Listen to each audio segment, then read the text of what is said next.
कबाला जादू, जिसे काला जादू भी कहा जाता है, आज भी कई माशरों और अकायद का लाज़िम व मलज़ूम हिस्सा है। लेकिन क्या आप जानते हैं कि ये सिलसिला कब, कहां से और कैसे शुरू हुआ था? सबसे पहले जादू करने वाली कौम कौन थी और किस तरह से इसका इस्तेमाल किया करती थी? आखिर ये क्यों कहा जाता है कि काला जादू का इस्तेमाल करने वाले का ईमान बाकी नहीं रहता? और जदीद हाजिर में काले जादू की क्या अहमियत है? ये और ऐसे कई सवालात हैं जो कि बार बार सोचने पे मजबूर करते हैं कि आखिर कबाला जादू है क्या। आज की वीडियो में काले जादू की इब्तदाई हिस्ट्री और असल हकीकत के बारे में तारीखी हकायक की रोशनी में तफसीलन जानने की कोशिश करेंगे। आप देख रहे हैं ट्रू इन्फो नेटवर्क और मैं हूँ आमना गुल।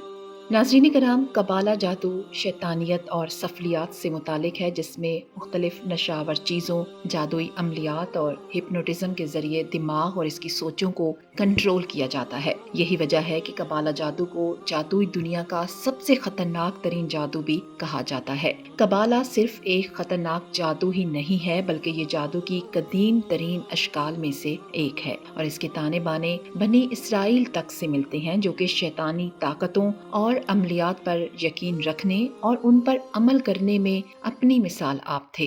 हजरत याकूब अलैहिस्सलाम का लक़ब इसराइल था और आप ही की नस्ल को बनी इसराइल कहा जाता है, जो कि पहले मौजूदा फलस्तीन में आबाद थी। हजरत याकूब अलैहिस्सलाम के बेटे और अल्लाह के पैगंबर हजरत यूसुफ अलैहिस्सलाम, जिनका किस्सा यकीनन हर मुसलमान जानता है कि कैसे हसद की बिना पर उनके सौतेले भाइयों ने उन्हें कुएं में डाल दिया था। लेकिन अल्लाह पाक ने आपको मिस्र की हुक्मरानी अता फरमाई। आपने अपने तमाम रिश्तेदारों यानी बनी इसराइल को फलस्तीन से मिस्र बुलवा लिया और ये लोग यहाँ आके आबाद होने लगे। मिस्र उन दिनों जादू में उरूज कमाल पर था। यहाँ लोग कबाला नामी जादू और सफलियाती इल्म के जरिए हर नामुमकिन और नाकाबिले यकीन काम को सरअंजाम दिया करते थे। मिसाल के तौर पर सामरी नामी जादूगर, जिसका जिक्र कुरान करीम में भी मौजूद है, जो कि हजरत मूसा अलैहिस्सलाम के दौर में उनके मुकाबले के लिए फिरौन के कहने पर बुलवाया गया था, वो इसी कबाला जादू का सहारा लिया करता था। इस दौर के मिस्री बादशाहों को फिरौन का लक़ब दिया जाता था। उस वक्त के जादूगर फिरौन को कबाला नामी काले जादू के जरिए से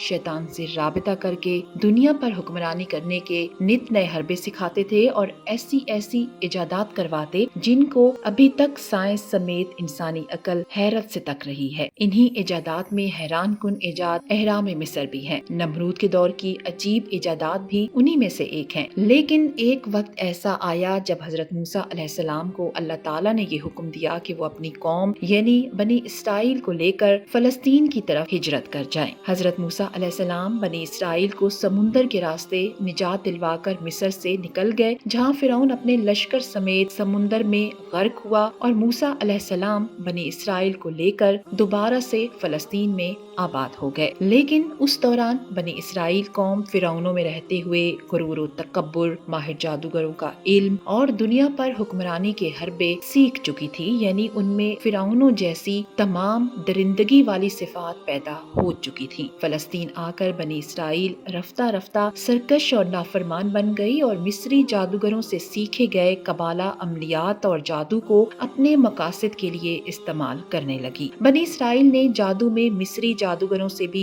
ज्यादा महारत हासिल कर ली और इसे अपने दुश्मनों और मुखालिफों को नुकसान पहुंचाने के लिए इस्तेमाल करने लगे। यहाँ तक कि हजरत सुलेमान अलैहिस्सलाम का दौर आया। अल्लाह ने आप अलैहिस्सलाम को अजीमुशान सल्तनत के अलावा जिन्नात पर भी हुक्मरानी अता फरमाई थी। हजरत सुलेमान अलैहिस्सलाम की वफात के बाद बनी इसराइल के यहूदियों ने लोगों को वर्गलाना और बहकाना शुरू कर दिया और उन्हें ये बताया कि नाउज बिल्ला सुलेमान अलैहिस्सलाम के पास कबाला की ही हिकमत मौजूद थी, जिसके जरिए आप जिन्नात को कंट्रोल किया करते थे। लिहाजा लोगों ने बनी इसराइल के इन यहूदियों की बातों में आकर कबाला जादू को रूहानियत के तौर पर सीखना शुरू कर दिया। यहाँ तक कि जादू की किताबों को मुकद्दस किताबों का दर्जा देकर हैकले सुलेमानी में رکھ دیا گیا۔ مسلسل اللہ کی نافرمانیوں کی وجہ سے اس قوم پر اللہ کا عذاب نازل ہوا اور ہیکل سلیمانی پر 2 مرتبہ حملہ ہوا۔ پہلا حملہ بخت نصر اور دوسرا حملہ ٹائٹس نامی بادشاہ نے کیا اور ہیکل سلیمانی کو مکمل طور پر تباہ کر دیا گیا اور یہاں موجود بنی اسرائیل کو قتل کیا جانے لگا۔ تقریباً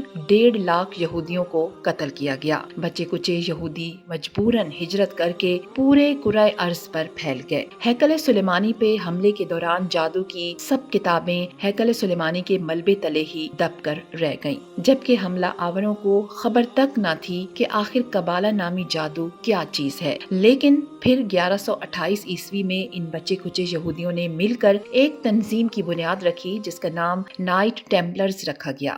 اس تنظیم کا مقصد بظاہر عیسائی مسافروں کو تحفظ فراہم کرنا تھا، یعنی بظاہر یہ ایک سیکیورٹی کمپنی بنائی گئی تھی، مگر در حقیقت ان کا مقصد ہیکل سلیمانی کے ملبے تلے موجود جادوئی کتابوں کو تلاش کرنا تھا جن کے یہ لوگ کبھی طالب علم رہے تھے، اور یہ نہایت شاطرانہ انداز سے اس میں کامیاب بھی ہو گئے، کیونکہ جب سن 1860 عیسوی میں برطانیہ کے 2 انجینئرز نے حرم شریف کے نیچے کھدائی کی تاکہ کچھ سروے کر سکیں تو وہاں انہیں سرنگوں کا ایک جال نظر آیا جو کہ انہی نائٹ ٹیمپلرز نے کھودی تھی تاکہ ہیکل کے کھنڈرات سے وہ نایاب جادوئی کتابیں ڈھونڈی جا سکیں۔ وہ یہ نایاب اور جادوئی اثرات والی کتابیں ڈھونڈنے میں کامیاب بھی ہو گئے جن میں کالے جادو اور پراسرار رسومات کا تمام تر علم موجود تھا۔ ان سب کتابوں کو حاصل کر کے ان کی غیر معمولی طاقتوں کا فائدہ اٹھا کر دنیا پہ حکمرانی کرنا ان کا مقصد تھا۔ یہ لوگ عیسائیوں کے ساتھ مل کر صلیبی جنگوں میں بھی شامل ہوتے رہے اور خود کو انہی کا ہی حصہ یعنی عیسائی ظاہر کر کے دنیا پہ حکمرانی کے خواب دیکھتے رہے، مگر سلطان صلاح الدین ایوبی جیسے مسلم حکمران کے ہوتے ہوئے ان کے یہ ناپاک عزائم کامیاب نہ ہو سکے۔ چنانچہ جب عیسائیوں کو ان نائٹ ٹیمپلرز کے یہودی ہونے کا پتہ چلا تو انہیں قتل کرنا شروع کر دیا گیا، جس کے بعد یہ مجبور ہو کر نائٹ ٹیمپلرز اسکاٹ لینڈ ہجرت کر گئے اور پھر آہستہ آہستہ وہاں سے اپنا اثر و رسوخ پورے برطانیہ تک پھیلا دیا۔ یہاں اسکاٹ لینڈ میں ان نائٹ ٹیمپلرز کے یہودیوں نے لوگوں کو طاقت اور دولت کے سہانے خواب دکھانے شروع کر دیے، کیونکہ وہ لوگوں پر حکمرانی کرنے اور لوگوں کی نفسیات سے کھیلنے کے تمام تر حربے جان چکے تھے۔ یوں آہستہ آہستہ لوگ دولت اور ان کی سوچ کا شکار ہو کر ان میں شامل ہوتے گئے، کیونکہ انسان فطری طور پر دولت اور طاقت ہی چاہتا ہے، اور یوں یہ تنظیم تیزی سے پھیلنے لگی، یہاں تک کہ اسے سن 1128 میں مذہبی تنظیم تسلیم کر لیا گیا، جس کے نتیجے میں نائٹ ٹیمپلرز نامی تنظیم کو تمام یورپی قوانین سے استثناء حاصل ہو گیا، اور یہی چیز ان کے طاقت میں اضافے کا باعث بنی، جس کا فائدہ اٹھاتے ہوئے بہت جلد ہی یہ لوگ دنیا کے تمام وسائل پر قابض ہونا شروع ہو گئے، یہاں تک کہ جائیدادیں، قلعوں، جاگیروں اور دنیا بھر کے وسائل پر قبضہ ہونے لگا۔ یہ تنظیم دنیا بھر کے تربیت یافتہ اور تجربہ کار لوگوں پر مشتمل ہو گئی، اور اس تنظیم کا سربراہ گرینڈ ماسٹر کہلاتا اور ان کے نائب ماسٹر کہلانے لگے۔ گرینڈ ماسٹر کا حکم ان کے لیے خدا کا درجہ رکھتا تھا۔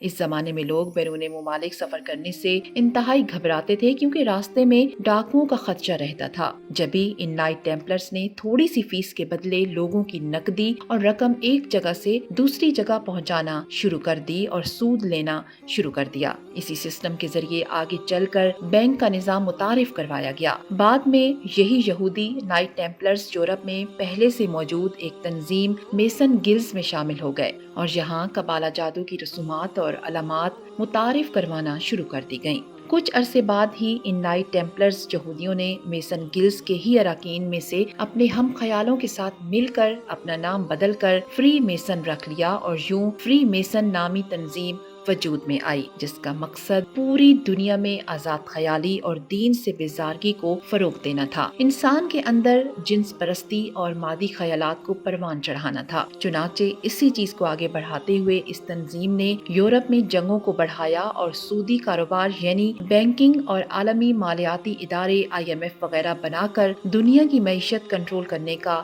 طریقہ متعارف کروا دیا، کیونکہ پوری دنیا کو کنٹرول کرنے کا واحد طریقہ اس کی معیشت کو کنٹرول کرنا ہے۔ ان تنظیموں نے ایک تیر سے 2 شکار کر کے مغرب میں جنگ کروا کر مذاہب، خاص طور پر मुसलमानों पर दहशतगर्दी का ठप्पा लगाकर मजहबी बेजारगी को फरोग दिया और दूसरी तरफ उन दहशतगर्दों को खत्म करने के लिए अपने हथियार भेजकर अरबोपति बन गए। सन 1776 में इस फ्री मेसन ने मिलकर एक नई तंजीम एलुमिनाटी कायम की। एलुमिनाटी के नजरियात और मकासद फ्री मेसन के जैसे ही थे। लफ्ज एलुमिनाटी का मतलब है इल्म की रोशनी से मामूर होना। सब एलुमिनाटी खुद को दुनिया के इल्म में सबसे अफसल समझते हैं। इनके सब प्लान्स खुफिया रहते हैं क्योंकि ये मानते हैं कि जो इल्म इनके पास है वो आम इंसानों के पास नहीं होना चाहिए। बाइबल में इब्लिस का नाम लूसीफर बताया गया है, जिसका मतलब है रोशनी का अलंबरदार। दरअसल शैतान को लूसीफर तब की बिना पे कहा गया जब वो अल्लाह का फर्माबरदार हुआ करता था, लेकिन ये तंजीमें